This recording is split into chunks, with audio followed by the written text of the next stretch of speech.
नमस्कार सगळ्यांना. Readers R leaders ह्या ऑनलाईन बुक क्लबमध्ये तुमचं सगळ्यांचं स्वागत आहे. हा ऑनलाईन बुक क्लब गेल्या 3 ते 4 महिन्यापासून आपण रन करतो आहोत. ओके, याच्यामध्ये आता आपण वेगवेगळे सेल्फ हेल्प बुक कॅटेगरीतले पुस्तकं घेत असतो आपण.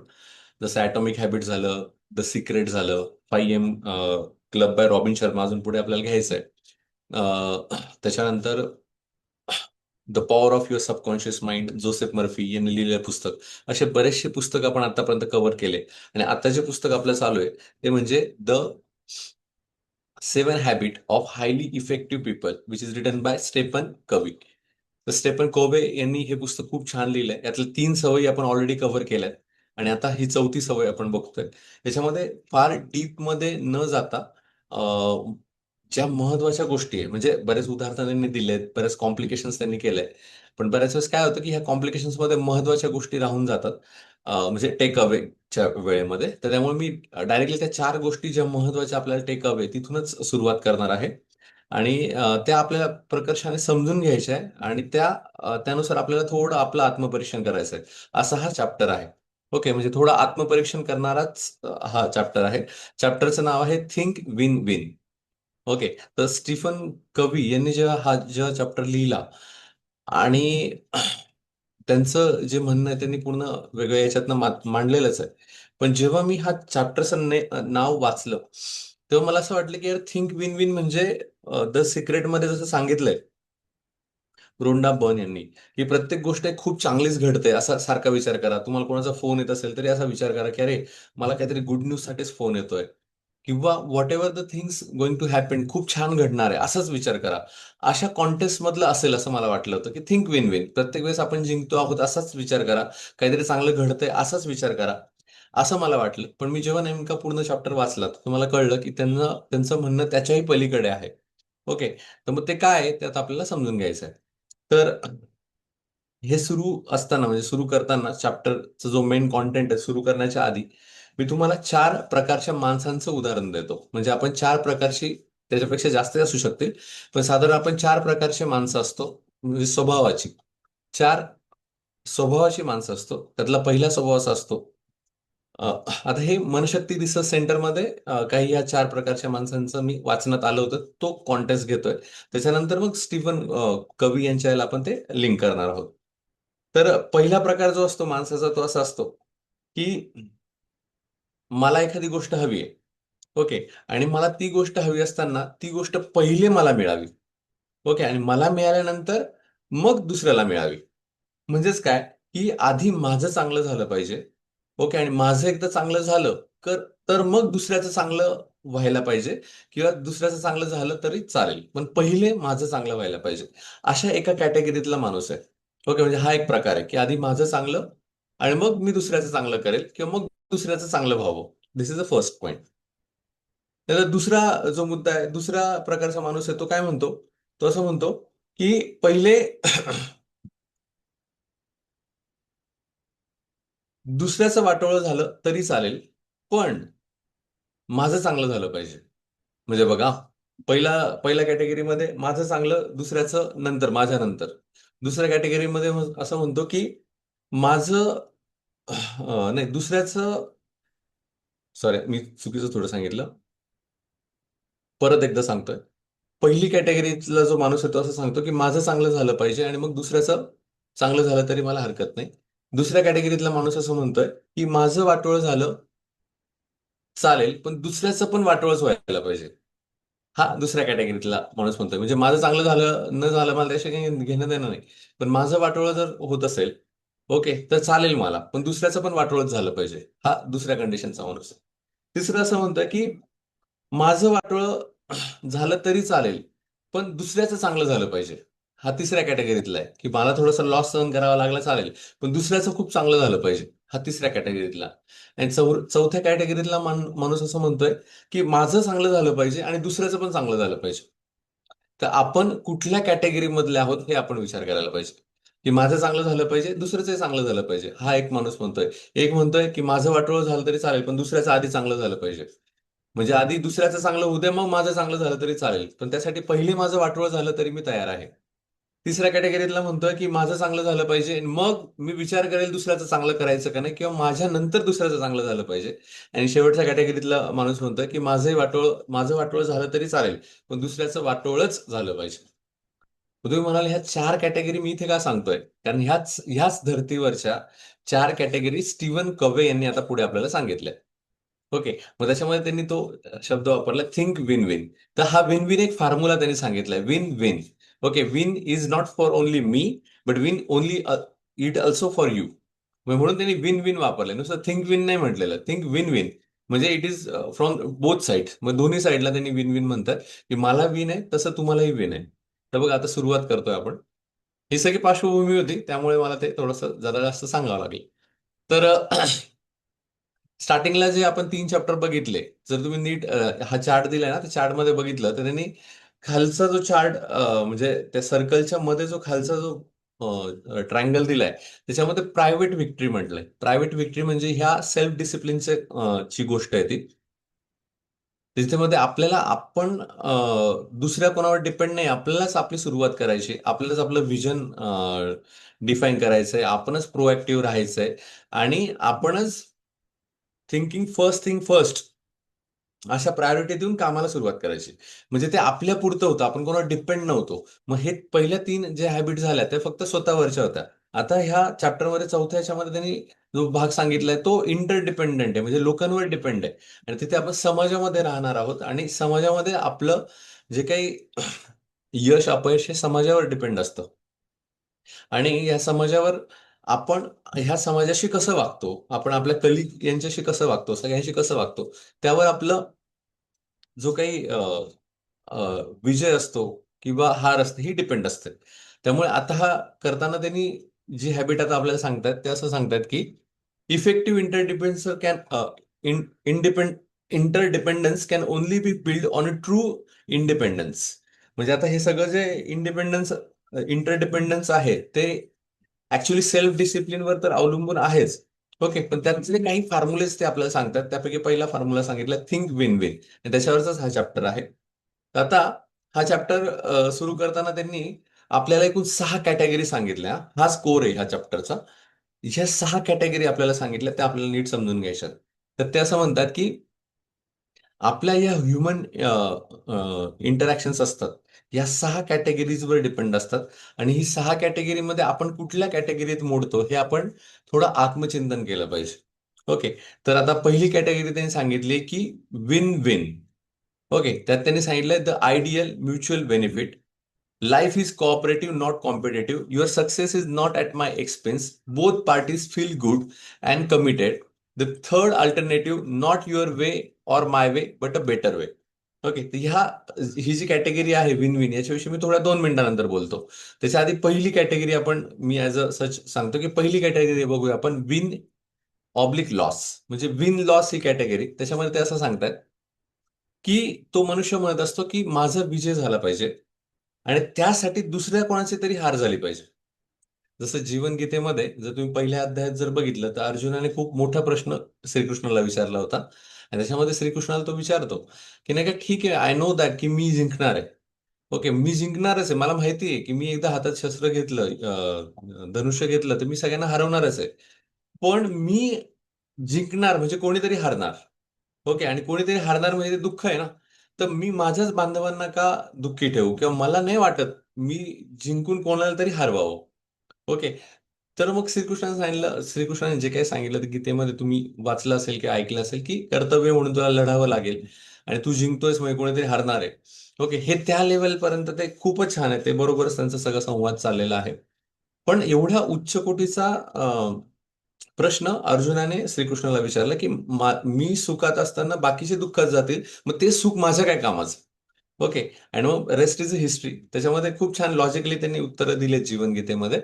ओके, पण हे जस्ट मी तुम्हाला आठवण करून दिली. तर इथे मात्र थोडा आपण विचार करायचा की विन लॉस मध्ये प्रत्येक ठिकाणी आपल्याला अशी गरज आहे का की माझा पहिला नंबर येतोय, तर कोणाचा तरी दुसरा नंबर यायला पाहिजे का, सगळ्यांचा पहिला नंबर येऊ शकत नाही का?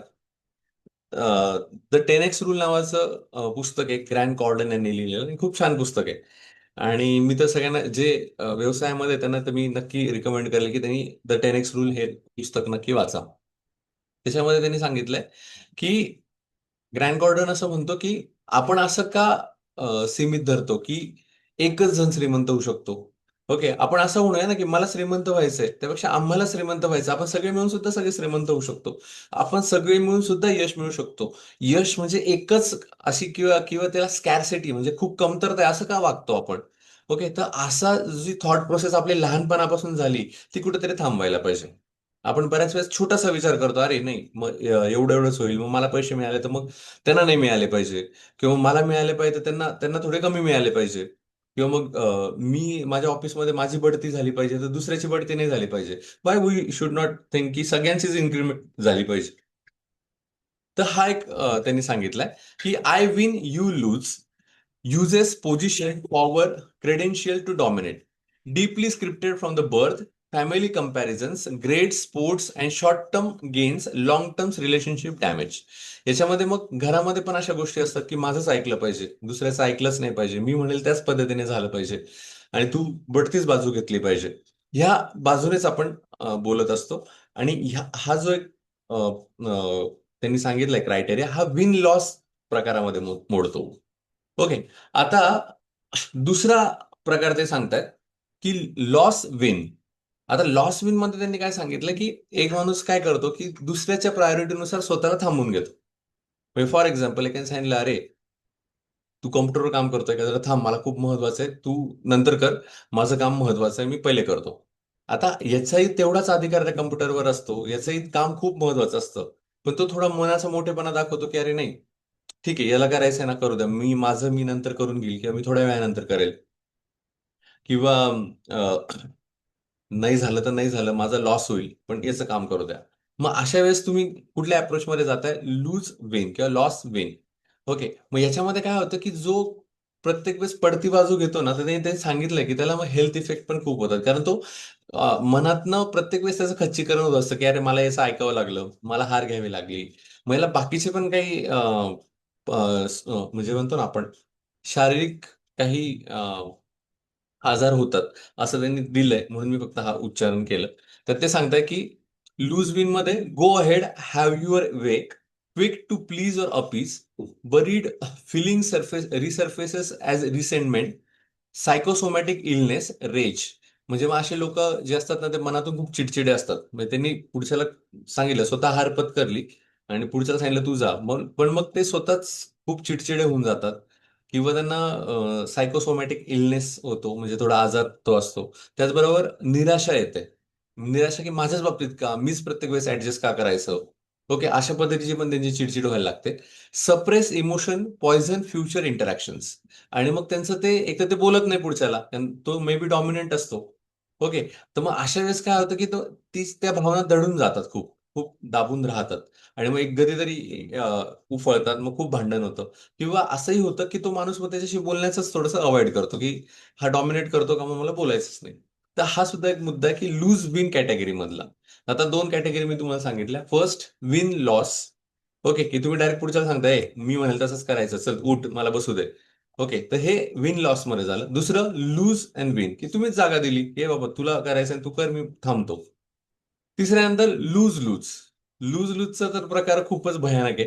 मी अशी खूप लोक बघितली की ते ह्या कॅटेगरीमध्ये असतात, लूज लूज. म्हणजे तुलाही नाही मलाही नाही, आपण म्हणतो ना की घाल कुत्र्याला. तर तसं इथे आहे की माझं वाटोळं झालं तरी चालेल, पण तुझं वाटोळं झालंच पाहिजे. तर ह्या कॅटेगरी मधला हा माणूस आहे. तर त्यांनी एक छान कथा याच्यामध्ये सांगितली. ते असं सांगतात की एका नवरा बायकोचं खूप भांडण होत असतं. त्यांची केस चालू असते कोर्टामध्ये नंतर. आणि कोर्टमध्ये जज सांगतो की म्हणे तुमचा डिवोर्स आता होणारच आहे म्हणे. तर आता डिवोर्स झाल्यानंतर तुम्ही काय करायचंय म्हणे, की तुमची जी काही कार आहे, म्हणजे कारचं त्याचं लिलावी वगैरे चालू असते, जी कार आहे ती तुम्ही विका म्हणे, आणि ती विकून त्यातलं जे काही अर्धी रक्कम येईल ती तुमच्या बायकोला द्या. म्हणजे आता ही डिवोर्स होणारी बायको आहे, तिला द्या. तर तो म्हणतो ठीक आहे, कार विकायची, कार विकल्यानंतर जे पैसे येतील ते बायकोला द्यायचे अर्धे, आणि मी अर्धे घ्यायचे. मग तो काय करतो, बाहेर जातो. आता ती कार असते, त्यांनी दिलाय आकडा बरं का, $10,000 कार असते. तर ती $10,000 कार तो $50 विकतो. लक्षात घ्या, म्हणजे असं झाला की 10 लाखाची कार तो 5,000 रुपयात विकतो असं जरा. तर तो $50 मध्ये विकतो, त्यातले $25 तिला देतो आणि $25 स्वतःला ठेवतो.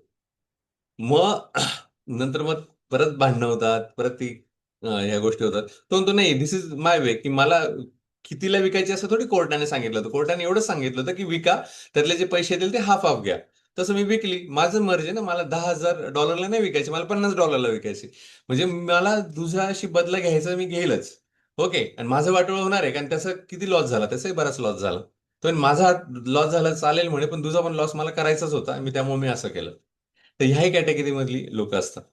त्याच्यानंतर पुढचं आहे की विन. विन कॅटेगरीतले लोक पण तुम्ही बघितले असेल.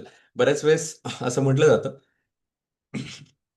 आपण म्हणतो ना, काही लोक खूप सेल्फिश असतात. ओके, ती पण ही कॅटेगरी विन मधली. मग विन मध्ये कसं असतं, की त्यांचं म्हणणं असतं की आम्हाला जिंकायचंय, बाकी आम्हाला सांगू नका कोण लूज होतंय किंवा लॉस होतंय, की कोणी कोण मागे पडतंय. आम्हाला जिंकायचंय, बाकी आम्हाला काही घेणं देणं नाही. ओके, आता फॉर एक्झाम्पल आमचे पैसे वाचले पाहिजे. तुम्हाला किती लॉस होतोय हे तुम्ही तुमचं करा. आमच्या प्रकारे गोष्टी झाल्या पाहिजे, आमच्या कम्फर्टने झाल्या पाहिजे, बाकी तुम्ही तुमचं बघा. तर याला आपण एक्स्ट्रीमली सेल्फिश लोक म्हणतो, की they only think about the win for themselves only. Okay, मग सांगितलंय what matter is I get what I want. म्हणजे काही झालं तरी मला माझी गोष्ट पाहिजे म्हणजे पाहिजे मला, बाकी त्यासाठी तुम्ही काय सॅक्रिफाईस करताय किंवा तुम्हाला काय ऍडजस्ट करावं लागतं याच्याशी मला काही कन्सर्न नाही. तर ही एक कॅटेगरी त्यांनी सांगितली. आणि आता पुढची जी कॅटेगरी जी इथे आता खरं असायला हवी ती सांगतायत ती म्हणजे win win or no deal. आता हा विन विन कॅटेगरी आपल्याला ह्या चॅप्टरमध्ये समजून घ्यायची ती अशी, की विन विन कॅटेगरीमध्ये त्यांनी सांगितलंय की नाही का, अशा डील्स करा, अशा पद्धतीने तुम्ही सगळ्यांशी बोला की त्याच्यामध्ये त्यांचाही फायदा झाला पाहिजे आणि आपलाही फायदा झाला पाहिजे. ओके, याला म्हणतात mutual benefits. Okay, for example त्यांनी असं सांगितलं की समजा तुम्हाला एखादी कार विकत घ्यायची. ओके, तर मग ती कार विकत घेताना की तुम्ही सगळं डिप्रिशिएशन व्हॅल्यू सगळ्या गोष्टी बघितल्या, आणि तुम्हाला कळलं की अरे ही माझी कार माझी 10 लाखाला होती आणि आता मला विकताना याचे 6 लाख तरी मिळाले पाहिजे. आणि पुढचा म्हणतो की अरे बाबा तुझं म्हणणं बरोबर आहे, 6 लाखापर्यंत तुम्ही म्हणताय, पण एकंदरीत माझं बजेट धरता आणि या सगळ्या गोष्टी धरता मी 6 लाख नाही देऊ शकत, मी 5 लाख देऊ शकतो. ती अट दोघांना मान्य झाली. ओके, दोघांनाही म्युच्युअल बेनिफिट झाला आणि दोघांनी सांगितलं की अरे चल तुझाही फायदा होईल, माझाही फायदा होईल. मग 6 लाख आणि हा 4 लाख अशा पद्धतीने 5 लाख मध्ये डील झाली आणि दोघं जणांनी ती हॅपीली हे केली. ह्याच्यामध्ये दोघांचा फायदा झाला. याला आपण विन विन सिच्युएशन म्हणतो. तर ह्या विन विन सिच्युएशन आपण जेव्हा म्हणतो ते त्या इतक्या सोप्या नाही लगेच समजून घेणं. तुम्हाला प्रत्येक वेळेस तुमच्या लाईफमध्ये हा विचार करावा लागतो की अरे मी आज कुठेतरी आहे, त्या ठिकाणी माझ्यामुळे लोकांनाही काही फायदा होतोय का फक्त मी माझाच फायदा करून घेतोय. ओके, कारण जेव्हा तुम्ही लोकांच्या फायद्याचाही विचार करता, तर त्या त्या गोष्टी खूप जास्त लाँग काळ टिकतात. जर तुम्ही फक्त माझ्याशीच माझंच माझंच माझंच करत असेल, तर त्या गोष्टी जास्त काळ टिकत नाही. तर सगळ्यात महत्वाची गोष्ट आहे की तुम्ही दोघांचा विचार करायला हवा, की त्यांनाही फायदा व्हायला पाहिजे, मलाही फायदा व्हायला पाहिजे. याच्याही व्यतिरिक्त त्यांनी पुढचं सांगितलंय. तर एक कंपनी होती, त्याचं उदाहरण त्यांनी सांगितलं की त्या कंपनी त्यांना विकायची होती. त्यांनी त्याचा भाव सांगितला की $80K, सॉरी $84K, म्हणजे $84,000 एवढ्या रुपयाला त्यांना ती कंपनी विकायची होती. आता विकायची असताना त्याची डील सुरू झाली. डील सुरू झाल्यानंतर त्यांनी सांगितलं की विकायची आहे, हे करायचंय. आणि पुढचा जो म्हणत होता की नाही नाही सॉरी, हा, पुढचा त्यांना 84K म्हणजे 84,000 रुपयाला मागत होता. आणि हा जो म्हणत होता की नाही मला हे 84 लाखाला, सॉरी $84,000 मला नाहीच झेपणार, ते मला मी लॉसमध्ये जाईल. मग त्यांनी सांगितलं की ठीक आहे, नाही तरी तुम्ही कराच. मग हा म्हटलं की नाही ठीक आहे, मला असं वाटतं की मला ती परवडणार नाहीये, तर आपण नंतर बघूया. मग त्यांनी असं सांगितलं की नंतर बघूया म्हटल्यानंतर ती डील हे झाली, म्हणजे संपुष्टात आली. आणि त्याच्यामध्ये 84,000 डॉलरला ती विकली नाही. आणि हा माणूस 3 महिने थांबला, मग की ती कंपनी विकण्यासाठी 3 महिने थांबला, आणि 3 महिन्यानंतर त्याच कंपनीसाठी त्याला $240K एवढे मिळाले. म्हणजे जवळजवळ दुप्पट तिप्पटचा त्याला जवळजवळ फायदा झाला. मग इथं त्यांना असं सांगायचंय, समजा एखादी डील तुम्हाला आवडत नसेल, त्याच्यामध्ये दोघांचा फायदा होत नसेल, तर अशा डील करू नका, थोडं थांबा. ओके, थांबल्यानंतर मग पुढे तुम्ही परत डील करा, ज्याच्यामध्ये तुमचंही बेनिफिट आहे आणि पुढच्याचाही बेनिफिट आहे. ओके. मग अशा डील पण तुम्हाला कळलं पाहिजे की अरे मला दोघांचा फायदा व्हायला पाहिजे. मग तुम्ही लॉसमध्ये कुठली गोष्ट करूच नका. ओके, असं ते म्हटलंच नाही तुम्ही लॉस करा किंवा तुम्ही आता मग पडतं घ्या किंवा तुम्ही डॉमिनेट करा. न्यूट्रल राहा. त्याच्यामध्ये न्यूट्रलमध्ये तुमचाही फायदा झाला पाहिजे, पुढच्याचाही फायदा झाला पाहिजे. जेव्हा असं तुम्ही विन विन मध्ये राहाल दोघांमध्ये, तर पुढे जाऊन लॉंग टर्म मध्ये सगळी कामं होत राहतील. नाही ते एकच सफर करतोय. जसं याच्यामध्ये असतं बघा, ऑफिस कल्चरमध्ये असतं की एकच जण काहीतरी काम करतोय. ओके, आणि सगळेजण त्याचं क्रेडिट घेत आहे. किंवा सेल्समध्ये या गोष्टी बऱ्याच होतात. सेल्समध्ये बिचारा एक जण सेल्स करतोय आणि मॅनेजर त्याचं क्रेडिट घेतोय. ओके. तसं नको व्हायला. तर अशा ह्या 4 एक्झाम्पल्स होते आणि चारही एक्झाम्पल्स मध्ये मी तुम्हाला, चारही एक्झाम्पल म्हणजे आधी माझं चांगलं झालं पाहिजे आणि दुसऱ्याचंही चांगलं झालं पाहिजे, हा जो अप्रोच आहे. यातले हे 4 प्रकार मी तुम्हाला आधीच सांगितले आणि आता हे इकडचे हे 6 प्रकार आहे. खरं 6 नाही, हे 5च प्रकार आहे. या 5 प्रकारमध्ये पण आपण कुठल्या कॅटेगरीमध्ये जातो? आपण लोकांना डॉमिनेट करतो का? किंवा आपण लोकांना घाबरून त्यांना त्यांचे कामं करून देतो का? किंवा आपल्याला कोणाशीच घेणं देणं नाही, आपल्याला आपलं फक्त जिंकायचंय असं आपण आहोत का? किंवा आपल्याला दुसऱ्याचंही वाटोळं करायचं आणि स्वतःचंही वाटोळं झालं तरी चालणार आहे का? ह्या कॅटेगरीमध्ये आहोत का? का आपण विन विन कॅटेगरीमध्ये आहोत? तर मला असं वाटतं की हा नवीन अप्रोच स्टीफन कोव्ही यांनी दिलाय आपल्याला. त्यानुसार आपण वागायला हवं. दोघं विन विन सिच्युएशन. कारण सक्सेस म्हणजेच यश हे याचं अबंडन्स आहे. म्हणजे अबंडन्स म्हणजे विपुल आहे. हे असं फायनाईट नाहीये किंवा तुम्हाला यश मिळालं म्हणजे मला नाही मिळणार. समजा मी म्हटलं मला बिलियनियर व्हायचंय आणि म्हटलं तुम्ही बिलियनियर होऊ नका, असं नाहीये. बिलियनियर सगळे होऊ शकतात. पण पैसा एवढा अमाप आहे, सगळ्या गोष्टी एवढ्या विपुल आहेत, तर मी श्रीमंत होऊ शकतो, तुम्ही श्रीमंत होऊ शकतात. याच्यामध्ये कुठलीही शंका ठेवायची गरज नाहीये. जसं माझा पहिला नंबर येतोय तर तुम्ही पहिला नंबर आणू शकता. म्हणजे असं नाही सांगितलंय ना की पहिला नंबर यायला तुला 100 पडले तर याला 99च पडले पाहिजे किंवा याला 100 पडून नाही चालणार, त्यालाही 100 पडू शकतात. ऍटलीस्ट म्हणजे ऍट अ टाइम दोन दोन विनर पण आपण काढू शकतो. त्यामुळे आतापासून आपण असं लक्षात ठेवायचं की माझ्याबरोबरचे माझे कलिग, सहकारी यांना मी घेऊन पुढे जाईल. ओके, तुम्ही पण अभ्यास करा, मी पण अभ्यास करेल. आपण दोघं चांगला अभ्यास करू. आणि जेव्हा तुम्ही कलेक्टिव्हली अभ्यास करता, जसं ॲटॉमिक हॅबिटमध्ये सांगितलंय, जर चांगल्या गोष्टी, जेम्स क्लिअर सांगतात, जर चांगल्या गोष्टी किंवा चांगले ध्येय तुम्ही एकत्र जर फॉलो करत असाल, तर त्याच्यामध्ये असं होतं की त्या जास्त काळ टिकतात पण आणि चांगल्या रीतीने ग्रो होतात. As compare to individual. जो माणूस स्वतःसाठी स्वतःसाठी जगत बसतो ना, शेवटी तो एकलकोंडाच राहतो आणि एकटाच पडतो. त्याच्याऐवजी मी सगळ्यांना घेऊन पुढे जाईल, सगळ्यांना मिळून माझं यश मिळवेल आणि त्यामुळे ते टिकेल पण, ते शापमुक्त पण असेल आणि त्याबरोबर तो जो आनंद आहे की सगळे जिंकल्याचा, तो खूप मोठा असतो.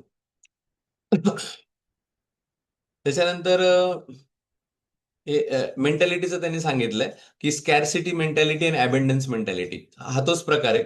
स्कॅरसिटी म्हणजे काय, काहींना असं वाटतं की कमीच आहे सगळं. म्हणजे for example, difficult sharing credit or recognition. म्हणजे काहींना क्रेडिट द्यायला आवडत नाही, ते म्हणतात नाही माझं क्रेडिट आहे मलाच पाहिजे. पण अबंडन्स मध्ये काय, freely share, prestige, recognition, profit. म्हणजे काही लोक असे असतात की पूर्ण सांगतात हा जो काही प्रॉफिट झाला आमच्या सगळ्यांमुळेच झालाय, आम्ही इतकं इतकं प्रॉफिट झालाय, आम्ही सगळेजण वाटून शेअर करतो आणि आम्ही खूप आनंदी आहोत. हा अबंडन्स मेंटॅलिटी आहे. Secretly hopes other might stumble. Scarcity approach असा काय, तर मी रनिंग करतोय याचा पाय घसरून हा पडला पाहिजे, हा हारला पाहिजे किंवा यांचं फर्मच बंद झाली पाहिजे. तर असा जर विचार तुम्ही करत असाल, तर तुम्ही स्कॅरसिटी मेंटॅलिटीमध्ये आहात. त्याच्याऐवजी हॅपी व्हेन ऑदर सक्सीड्स. उलट तुम्हाला आनंद झाला पाहिजे की पुढचा सक्सेस झाला तर. स्कॅरसिटीमध्ये अजून हे पण आहे की surround self with yes people who don't challenge. मग स्कॅरसिटी मेंटॅलिटीमध्ये आपण अशा लोकांच्या बरोबर राहतो की ते सगळ्या गोष्टीला हाच म्हणतात, ते अपोजच करत नाही. काही म्हटलं हो येस, येस, आणि मग त्यामध्ये आपल्याला कळतच नाही आपण कमी पडतो की जास्त पडतो, आपल्याला आपले अवगुणच कळत नाही. त्याच्याऐवजी अबंडन्स मेंटॅलिटीमध्ये appreciate complementary difference, third alternative. Complementary complementary differences म्हणजे काय, की मतभेद असावेत पण मनभेद नसावा. म्हणजे मन जुळलेले आहेत पण मला तुझं नाही आवडलं ना, मी तोंडावर सांगेल की "ए बाबा मला तुझं ही गोष्ट नाही आवडली." ओके. पण लंच ब्रेकला परत एकत्र जेवायला. बाकी खूप बोललो मी त्याला की अरे, जसं माझा एक मित्र आहे, मी त्याला सांगितलं "ए, मला ह्या गोष्टी तुझ्या आवडत नाही." पण लगेच अरे चल माझ्यासाठी टिफिन मध्ये काय आणलंस, तर त्याचाच टिफिन मीच स्वतः उघडून मीच खातो. Okay, the thing is that की मनभेद नाहीये, मतभेद आहे. तर मतभेद असले तर तुम्ही अबंडन्स मेंटॅलिटीमध्ये एकमेकाला शेअर करू शकता, सांगू शकता, मनमोकळ्या पद्धतीने सांगू शकतात. ओके, तर ह्या गोष्टी चालतील. पण तुम्हाला अपोजच करणारा कोणी नाहीये. ओके. आणि त्यामुळे काय होतं की अपोज करणारे मग तुम्ही अशी माणसं ठेवले की जे तुमचं फक्त हाजी हाजी करताय. मग याच्यामध्ये तुम्ही म्हणजे तुमच्या फॉर्ममध्ये जास्त काळ ग्रो होऊ शकत नाही. तात्पुरतं तुम्हाला वाटेल की मी ग्रो होतोय, पण ultimately you will come down. Identify threats by other achievements. नंतर identity threatened by other achievements. Actually काय होतं की म्हणजे कोणी काही अचिव्हमेंट्स केल्यात, तर याला लगेच दुःख होतं की अरे हा माझ्यापेक्षा काहीतरी वेगळंच करतोय. मग तो त्याला नावं ठेवणार की अरे हे नाही नसतं करायचं, असं नाहीये की तू ह्या कोरमध्ये काम नको करू. मग त्याने दुसऱ्याचं जरी कोणत्या जरी अचिव्हमेंट झालं की त्याला असं वाटतं की अरे माझ्यावर काहीतरी प्रहार झालाय का, आणि तो इन्सिक्युअर होऊन जातो. तसं अबंडन्स मध्ये कसं असतं, deep inner security not threatened by others will. की ठीक आहे तू जिंकलास ना, की मला काही प्रॉब्लेम नाहीये, खूप छान आहे, तुला खूप शुभेच्छा, तू अजून छान परफॉर्म कर. आता हा इतका परफेक्ट असतो, याला माहिती की आपण करतोय ते बेस्ट आहे, आपलं प्रिन्सिपल व्यवस्थित आहे. त्यामुळे बाकीचे जण जिंकले, थोडे पुढे जरी गेले किंवा प्रत्येकाचा आनंद वेगळा असतो, तरी या माणसाला काही वाटत नाही. This is abundance. विपुलता ही मेंटॅलिटी आहे. लास्ट आहे zero sum thinking. To win simply means to beat. Scarcity मध्ये कसं असतं की त्या माणसाला असं वाटतं की नाही मला जिंकायचंय ना, म्हणजे कोणाला तरी हरवायचंच आहे. आता कोणाला तरी हरवायचंय म्हटलं, जोपर्यंत कोणी हरत नाही तोपर्यंत मी जिंकणार नाही असं त्याला वाटतं. ओके. तसं अबंडन्स मध्ये कसं आहे की कॉपरेटिव्ह आहे. Public victory is equal to mutual success. म्हणजे मी जिंकलो म्हणजे मी एकटा नाहीये, मी जिंकलो म्हणजे आम्ही सगळे जिंकलोय. ओके. तुम्ही असे बरेच विद्यार्थी बघितले असतील जे रूम करून राहतात, UPSC, MPSC, CA, net set याचा अभ्यास करतात. जर तुम्ही असा जर ग्रुप बघितला ना, तर ते खूप छान पद्धतीने त्यांचा रिझल्ट निघतो की त्यांच्या रूम मधले सगळेच जण युपीएससी क्रॅक झाले, त्यांच्या रूम मधले सगळेच जण नेट सेट क्रॅक झाले. तर ही जी मेंटॅलिटी असते त्याला अबंडन्स मेंटॅलिटी म्हणतात, आणि त्याच्यामध्ये उलट खूप कमी वेळात तुम्हाला जास्त यश मिळू शकतं. कारण मी जेव्हा एकत्र आपण 4 जण मिळून अभ्यास करत असतो, तर मला जी गोष्ट येते पुढच्याला येत नाही, तर मी त्याला एक्सप्लेन करू शकतो. आणि त्याला जे येत आहे मला जे येत नाही मी त्याला विचारून तो मला सांगू शकतो. त्यामुळे कमी वेळेमध्ये आपण खूप छान पद्धतीने यश मिळू शकतो, ना की फक्त एकटंच लढून. तर शक्यतो अबंडन्स मेंटॅलिटी आपली असावी. त्याच्यामध्ये आपल्याला खूप जास्त फायदा मिळू शकतो. तर इथे विन विन चा चॅप्टर जो होता, मला जे मेन सांगायचं होतं ते इथे कम्प्लीट झालंय. ओके. तर तुम्हाला हा चॅप्टर कसा वाटला, जस्ट तुम्ही मेसेज करू शकता किंवा सांगू शकता. बाकी डीप मध्ये त्यांनी बऱ्याच गोष्टी सांगितल्या आहेत, पण I don't think so that's much important. Okay. तर इथे हा मी चॅप्टर कन्क्लूड करतोय. पण याच्यामध्ये मी अवश्य सांगेल की हा चॅप्टर समजून घ्या आणि विन विन मोडमध्ये स्वतःला ऍड करा. कारण बऱ्याच वेळेस काय होतं की आपण स्वतः पुरतच फक्त विचार करत असतो. आणि ग्रँड कॉर्डन यांनी म्हटल्यानुसार की बरेच माणसं काय करतात, पुढच्याला हरवलं म्हणजेच मला मी जिंकणार आहे, आणि हे जे सगळं आहे ते खूप कमी आहे असा विचार करतात. आणि कमी असल्यामुळे असा विचार करतात की मला भेटलं पाहिजे, पुढच्याला भेटेल की नाही तोपर्यंत हे शिल्लक राहील का नाही माहित नाही, त्यामुळे तो खूप जास्त घाई करत असतो. तर तसं न करता अरे भरपूर आहे, मला जरी 1 करोड मिळाले, तू सुद्धा 1 करोड तुलाही मिळू शकतात. यासाठी मलाच हरवायची गरज आहे असं नाहीये. ओके.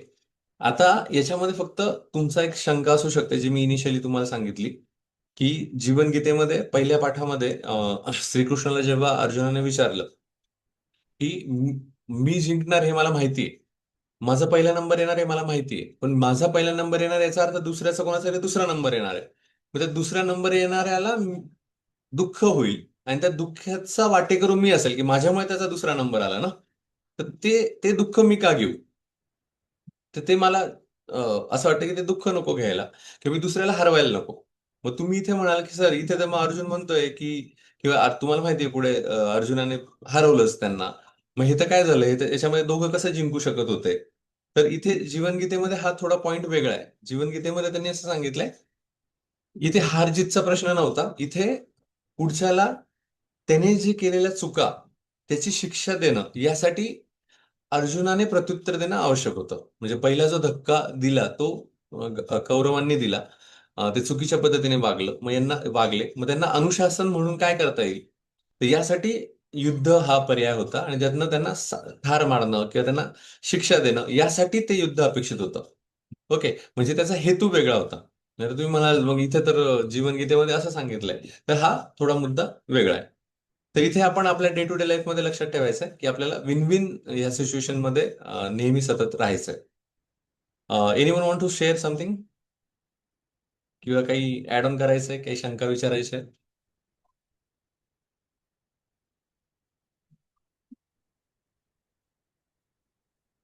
कोणाला काही ऍड ऑन करायचंय का? आधी ह्या कॅटेगरीज माहिती होत्या का तुम्हाला? विन विन काय येते किंवा win loss, loss win? No. ठीक आहे. इथे वेदांत म्हणतात की छान चॅप्टर होता, समजला, पण बराच काही शिकायला मिळाले. येस, बरेच काही आहे त्याच्यामध्ये, खूप शिकण्यासारखं आहे. अं, ठीक आहे. आणि आजचा थोडा चॅप्टर ना मी डायरेक्टली फोकस त्या 4 पॉईंट वरच केले होते की जे आपल्याला माहिती पाहिजे होतं, म्हणून मी बाकीच्या स्टोऱ्याज नाही सांगितल्या आणि ते थोडं जास्त होऊन जातं असं मला थोडं जाणवलं म्हणून. ठीक आहे, बाकी कोणाला शेअर करायचं नाही असं गृहीत धरतो. आणि नंतर काय ऍड ऑन असेल तर मला पर्सनली मेसेज करा, मी नक्कीच त्याच्यामध्ये ऍड ऑन करेल. सांगळे सर म्हणताय छान होता chapter. Yes, thank you. So think win win always. इथे आपण थांबतोय. सगळे जॉईन झाल्याबद्दल धन्यवाद. धन्यवाद. धन्यवाद. येस.